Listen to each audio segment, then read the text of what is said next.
Hello दोस्तों, स्वागत है आप सभी का फिर से एक बार आपके अपने YouTube चैनल में जिसका नाम स्टडी माफिया है। दोस्तों, आज की इस वीडियो में मैं बात करने वाला हूं बीए प्रोग्राम फर्स्ट ईयर के स्टूडेंट्स के लिए जिनके पास पॉलिटिकल साइंस है।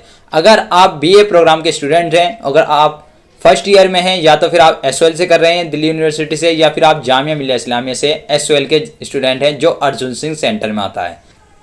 तो दोस्तों, आज की इस वीडियो में हमारे सामने दो क्वेश्चन बन सकते हैं कि न्याय के संबंध में रॉबर्ट नोजिक के विचार बताइए, या फिर हम ये भी कह सकते हैं कि न्याय का आधिकारिक सिद्धांत क्या होता है। इस संबंध में हमें चर्चा करनी है। तो दोस्तों, आप कंफ्यूज ना हो, चाहे आ जाए कि रॉबर्ट नोजिक के विचार या फिर आधिकारिक सिद्धांत आ जाए, तो आपको आंसर अलग नहीं लिखना है। जो आज की इस वीडियो में मैं बताऊंगा, आपको आंसर सिर्फ वही लिखना होगा। अगर दोस्तों आप इन सभी क्वेश्चन आंसर की PDF फाइल चाहते हैं तो मैंने इसका लिंक नीचे डिस्क्रिप्शन में दे दिया है, आप वहां जाकर उन फाइल को परचेज कर सकते हैं। तो चलिए हम शुरू करते हैं अपने आंसर की, जो भी आज का हमारा टॉपिक होगा। तो दोस्तों, हमें शुरुआत करने से पहले सबसे पहले मैं जैसा कि आपको हर वीडियो में बताता हूं कि आपको परिचय लिखना जरूरी है। परिचय में आप ये भी लिख सकते हैं जो मैं आपको बताता हूं। अगर आपको कुछ और मिलता है परिचय में लिखने के लिए तो आप उसमें वो भी लिख सकते हैं। तो दोस्तों, मैं जो बता रहा हूँ आप वही लिखें तो बेस्ट होगा, क्योंकि ये बहुत ही रेयर आंसर निकाल कर पहले ऑलरेडी मैंने बनाकर तैयार कर दिया। इसमें आपको फेरबदल करने की कोई ज़रूरत नहीं है। तो दोस्तों, इसमें जो हम परिचय लिखेंगे वो लिखेंगे कि रॉबर्ट नोजिक ने इच्छा स्वतंत्रतावादी विचारधारा का समर्थन किया।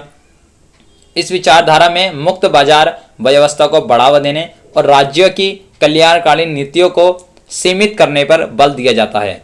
यह प्रणाली इस मान्यता पर आधारित है कि न्याय के लिए आय के पुनर्वितरण और कर प्रणाली को कोई आवश्यकता नहीं है।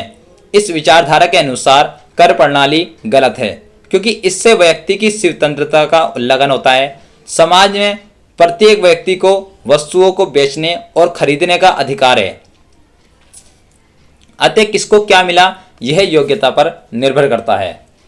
इच्छा स्वतंत्रतावाद के अनुसार सरकार का हस्तक्षेप बंधुआ मजदूरी की तरह है। जिस प्रकार एक जमींदार अपने बंधुआ मजदूरों से जबरदस्ती काम करवाता है, उसी प्रकार राज्य लोगों से जबरदस्ती कर लेता है, यानी कि टैक्स लेता है।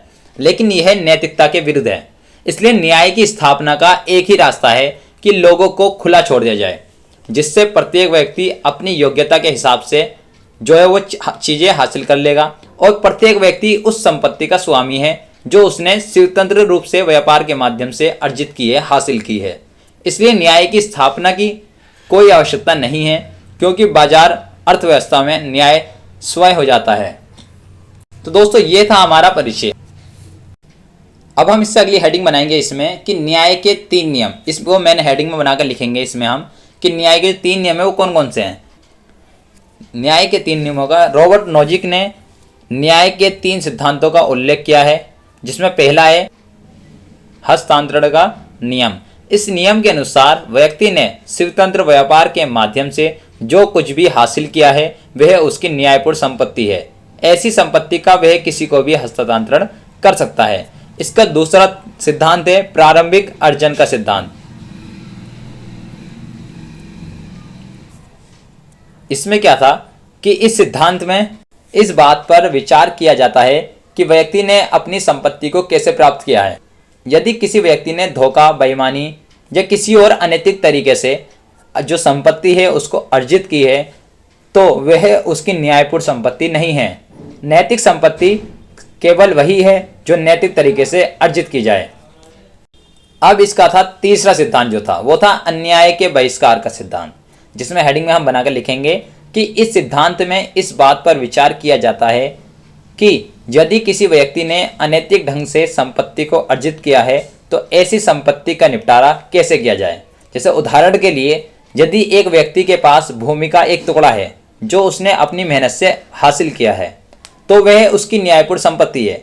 अब ऐसी संपत्ति को वह किसी को भी दे सकता है या हस्तांतरण कर सकता है, लेकिन इस बात पर विचार करना जरूर है कि व्यक्ति ने उस भूमि के टुकड़ों को कैसे हासिल किया था, कैसे प्राप्त किया था। क्योंकि बाजार अर्थव्यवस्था और योग्यता का यह अर्थ नहीं है कि लोग धोखा और बेईमानी से संपत्ति को हासिल करने लगे। यदि उस व्यक्ति ने अनैतिक ढंग से संपत्ति अर्जित की है तो उसके लिए पुलिस और न्यायालय की व्यवस्था होनी चाहिए। तो दोस्तों, ये थे इसके 3 सिद्धांत। दोस्तों, इस तरीके से तीनों नियमों को जोड़कर यह कहा जा सकता है कि बाजार अर्थव्यवस्था में व्यक्ति अपनी योग्यता और ईमानदारी से जो भी अर्जित करता है उस पर केवल उसी का अधिकार होना चाहिए। इससे असमानता का जन्म होगा, लेकिन यह न्याय के लिए आवश्यक है। तो दोस्तों ये थे इसके 3 सिद्धांत। अब हम बात करते हैं कि नॉजिक के सिद्धांत की विशेषताएं क्या थी। रॉबर्ट के नॉजिक की सिद्धांत जो था उसकी विशेषताएं क्या थी, इसकी मेन हेडिंग बनाएंगे और उसकी सब हेडिंग बनाएंगे नंबर 1 डालकर, जिसमें हम लिखेंगे कि कर प्रणाली का विरोध।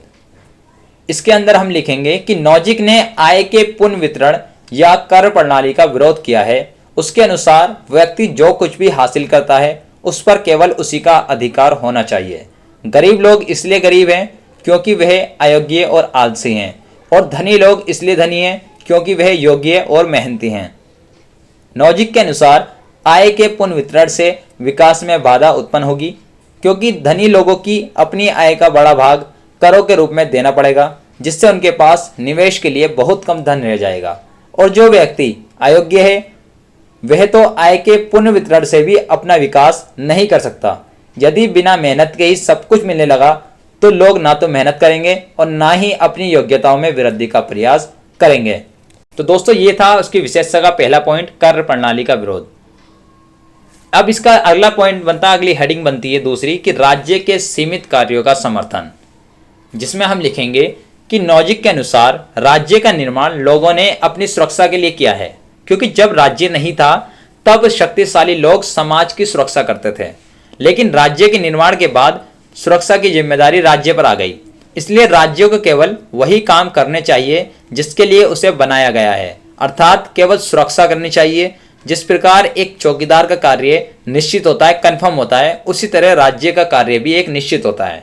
अतः राज्य को सुरक्षा के अतिरिक्त कोई काम नहीं करना चाहिए। यह इसकी दूसरी विशेषता थी। अब हम बात करते हैं इसकी तीसरी हेडिंग की, कल्याणकारी राज्य का विरोध।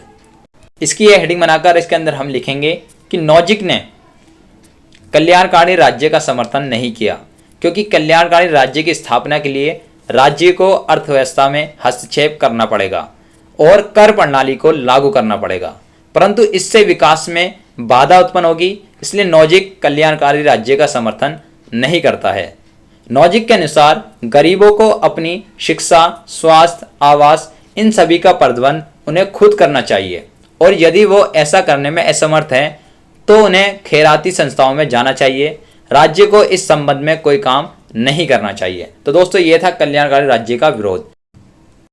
इसकी अगली हेडिंग बनेगी चौथी, कि प्रत्येक व्यक्ति साक्ष्य है, जिसमें हम लिखेंगे कि नॉजिक के अनुसार व्यक्ति को अच्छाई व बुराई की पहचान अपनी स्वतंत्र पूर्ति से हो सकती है। अतः प्रत्येक व्यक्ति अपना हित और अहित स्वयं जानता है। व्यक्ति को क्या मिला यह योग्यता पर निर्भर करता है। तो दोस्तों ये थी इसकी नॉजिक के विशेषता। इससे पहले हमने इसके 3 सिद्धांत के बारे में बात की, फिर विशेषता के बारे में बात की। अब हम बात करते हैं इसकी मेन हेडिंग की, आलोचना। दोस्तों इसमें लिखने के बाद हम आलोचना भी लिखनी चाहिए। इसका पहला पॉइंट में लिखेंगे हम, नॉजिक असमानता को दूर करने की बात नहीं करता, जबकि असमानता को कम करके ही न्याय के लक्ष्य को प्राप्त किया जा सकता है। इसका दूसरा पॉइंट होगा आलोचना का, कि व्यक्ति की संपत्ति पर समाज का भी अधिकार होता है, क्योंकि व्यक्ति ने जिस योग्यता का प्रयोग करके संपत्ति को प्राप्त किया है उसका विकास समाज में हुआ है। और इसकी तीसरी आलोचना होगी कि नॉजिक के विचारों को स्वीकार करने से गरीब वर्ग के शोषण में भी वृद्धि होगी। और इसी का चौथा पॉइंट होगा कि नॉजिक का यह विचार गलत है कि सभी अयोग्य वे आलसी होते हैं, कुछ उनमें फुर्तीले भी होते हैं, काम वाले भी होते हैं। और इसका पांचवा आलोचना का लास्ट पॉइंट होगा कि व्यक्ति अपना विकास खुद कर सकता है, परंतु उचित मार्गदर्शन की भी आवश्यकता होती है। तो दोस्तों ये था आपका रॉबर्ट नॉजिक के न्याय के सिद्धांत के बारे में। उम्मीद करता हूँ आपकी इस वीडियो से बहुत ज़्यादा हेल्प हुई होगी। दोस्तों अगर आपकी इसकी थोड़ी सी भी हेल्प हुई है तो मुझे नीचे कमेंट बॉक्स में जरूर बताएं कि आपकी इससे कितनी हेल्प हो रही, ताकि मैं और भी वीडियो बनाता रहूँ। अगर आपने चैनल को अभी तक सब्सक्राइब नहीं किया है तो चैनल को सब्सक्राइब करें और बेल वाली आइकन जरूर दबाएं, ताकि आपको हमारी हर वीडियो की नोटिफिकेशन टाइम पर मिलती रहे। तो मिलते हैं जल्द ही नेक्स्ट वीडियो के साथ। Bye bye, take care, see you tomorrow, अस्सलाम वालेकुम, सब बखैर।